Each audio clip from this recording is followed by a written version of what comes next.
this rapid spread of this virus, and so many people are dying and hospitalized, and the hospitals are stressed out, and how to deal with this in a normal way. So I leave it up to you. So see how you can help them to really think through this and try to bring the best aspect of their inner thing so that they can eliminate the fear and will be brave and very confident about themselves.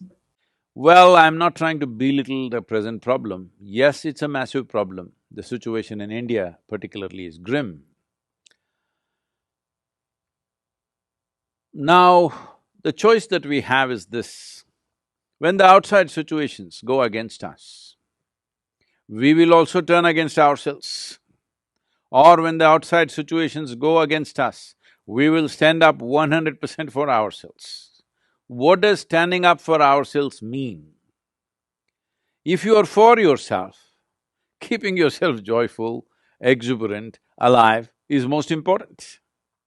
And there is substantial medical data to tell you that when you're joyful, when you're exuberantly involved with life, your immune system, your whole body, every aspect of your body functions way better than normal. There is substantial medical evidence for this.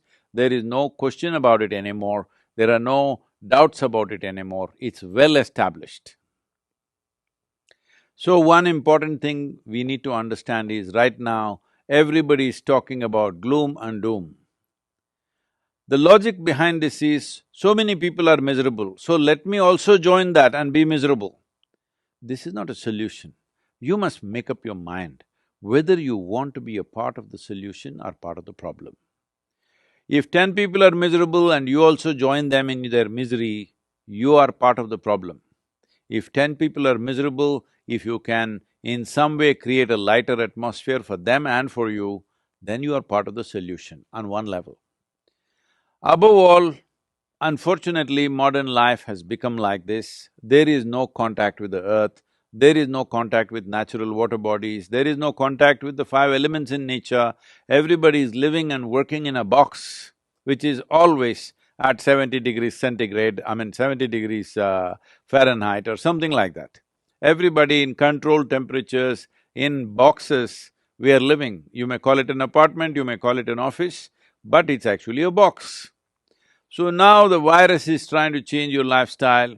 Every one of you were complaining about, if you're working in Bangalore or Delhi, you are complaining every day your commuting was taking 1.5 to 2 hours of circus through the traffic. Now you're spared all that, so don't go on complaining endlessly. There is no need to complain, only our lifestyle is changing. Our life we must protect with responsible and conscious behavior. Nothing about our life has changed, only our lifestyle is changing.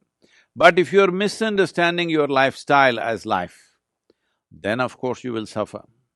So let us bring this sense to ourselves. What you wear, what you drive, where you live is not the point. How you live within yourself is the point.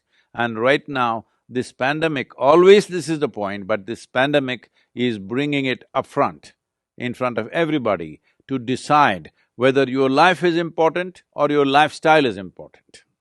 Lifestyle becomes important because we keep on living in comparison to somebody else, that you want to live little better than somebody else, you want to have more than somebody else, you want to be better in every way than somebody else around you.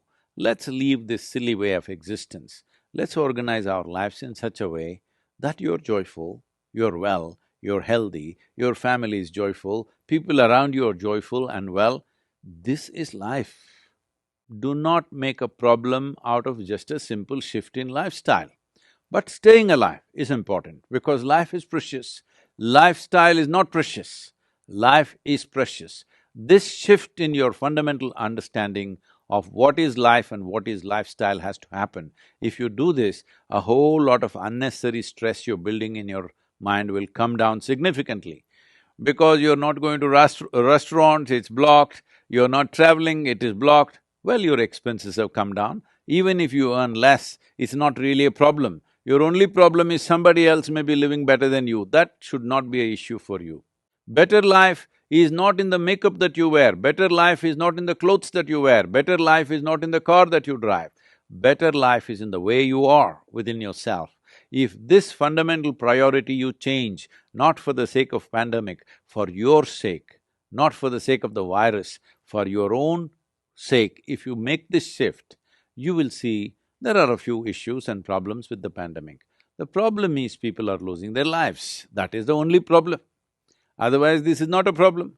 Unfortunately, people are losing their lives because no nation can be equipped to provide hospitalization for its entire population or a major segment of the population. So, the important thing is, one way or the other, we may get an infection. The important thing is to postpone it as much as we can.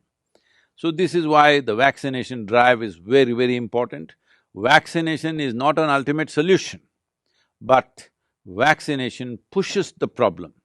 By pushing the problem, we will not overwhelm the medical institutions and medical infrastructure. With this, fatalities can be brought down significantly, people need not lose their lives. But the fundamental responsibility that all of you must take is, you must take this commitment. I will not get infected. Everything that I have to do for this, I will do. But if it so happens somehow I got infected, I will ensure that it does not go to one more person. This much commitment you must take. Why I am saying this is, the significance and the simplicity of this pandemic is this: it is not being carried by mice, it is not being carried by mosquito, it is not being carried by some other bird or animal or something. This is carried by human beings. Because we are the only sole carriers for this virus, the simplest solution is that we maintain some protocol so that we don't spread. If you are not the spreader, that's it. If every citizen takes this step, that's it, it's done.